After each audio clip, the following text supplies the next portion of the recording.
মাহবুব কামাল ভাই, আপনার কাছে আসতে চাই, যেটি আমরা সবাই জানি, তারপরেও আলোচনার প্রেক্ষাপটে একটু প্রশ্ন করি, প্রসঙ্গটা উল্লেখ করে প্রশ্ন করছি। সালাম ভাই বলছেন, সম্মানিত আরো দুইজন আলোচক বলছিলেন যে শেখ হাসিনা তাকে গৃহীণ করেছেন, কিন্তু আজকে সারা বাংলার মানুষের হৃদয়ে বেগম জিয়া। না, আজকে যেটা দেখলাম, a vast ocean of humanity, হ্যাঁ, মানুষের সমুদ্র দেখলাম। এবং এরকম আনকন্ট্রোভার্সিয়াল ডেড বডি বোধহয় আর বাংলাদেশে ছিল না। মানে একটা মৃতদেহ যে এত অবিতর্কিত থাকতে পারে। এবং দেখেন, অমর্ত্য সেন বলছিলেন যে এই অঞ্চলের মানুষ আর্গুমেন্টেটিভ, তর্ক করে, এবং যে কোনো বিষয় দেখবেন ফর অ্যান্ড এগেনস্ট আছে। কিন্তু এবার দেখলাম আমরা এগেনস্ট বলতে কিছু নাই, সব ফরে। এবং ইভেন আপনার যেমন ধরেন যে দুইটি চরম বৈরী দেশ, পাকিস্তান এবং ইন্ডিয়া, এই দুই দেশের প্রতিনিধি আসছে, মানে এই জায়গাটা তাদের একটা ইউনিটি আমরা লক্ষ্য করতেছি। এটা আনপ্রেসিডেন্টেড। আমার বন্ধু সালাম বললো যে পৃথিবীর ইতিহাসে, তাহলে আমি একটু বলি, মানে 2-1 মিনিট একটু দেন। সেটা হচ্ছে যে আমরা তো অনেক আলোচিত ফিনারেল দেখছি আর কি, হ্যাঁ, অনেক আলোচিত ফিনারেল, যেমন ডায়ানা, নেলসন ম্যান্ডেলা, পোপ পল, হ্যাঁ। আজকের মতো এত লোক কিন্তু হয়নি। গর্জিয়াস হয়েছে, হ্যাঁ, কিন্তু এত লোক কিন্তু এইগুলিতে হয় নাই। লার্জেস্ট ফিনারেল হয়েছে আপনার আসামের যে মানে সরি ওই কি বলে এটা, তামিলনাড়ুর যে চিফ মিনিস্টার ছিল, ওনার নাম হচ্ছে সিএন আন্নাদুরাই। সেখানে 150 মিলিয়ন হয়েছিল, 1.5 কোটি লোক হয়েছিল ওখানে, হ্যাঁ।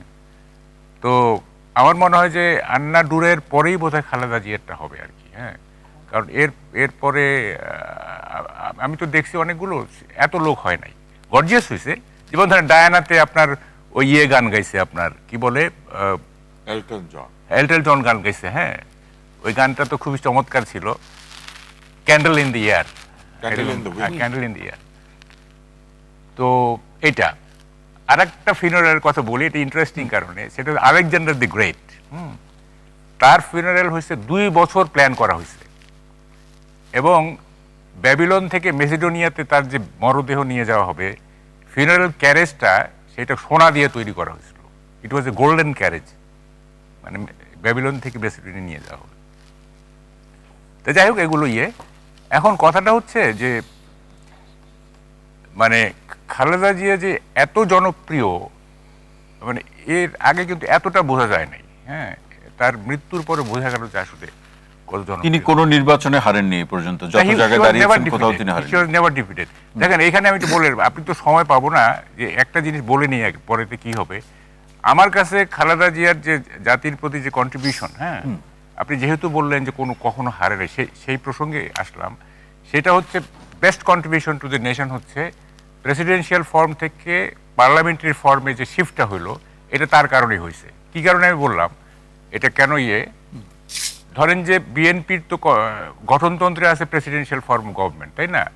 এখন এইটা পার্লামেন্টারি যে আসলো, এইটা খালেদা জিয়ার উদারতা। কারণ উনি যেহেতু 5টা আসনে জিতেছেন এবং শেখ হাসিনা 3টার মধ্যে 2টাতে হারছেন, 1টাতে জিতছেন। So she was damn sure যে প্রেসিডেন্সিয়াল ইলেকশন হলে সে অবশ্যই প্রেসিডেন্ট হবে, হ্যাঁ। তাই ভোটিং প্যাটার্ন যেটা আর কি।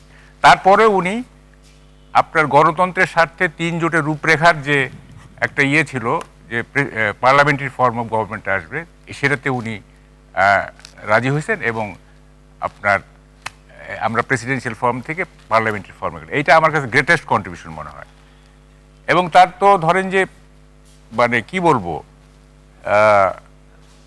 কেন এত উনি জনপ্রিয়, হ্যাঁ, মানে এই জায়গাগুলো মাহবুব কামাল ভাই, আমরা পরবর্তী পর্যায়ে আপনার কাছে একটা লম্বা সময় ধরে আমি এইটা বলে নিলাম, কারণ আর যদি সময় না, আরো সময় পাওয়া যাবে, আরো অসংখ্য সময় পাওয়া যাবে।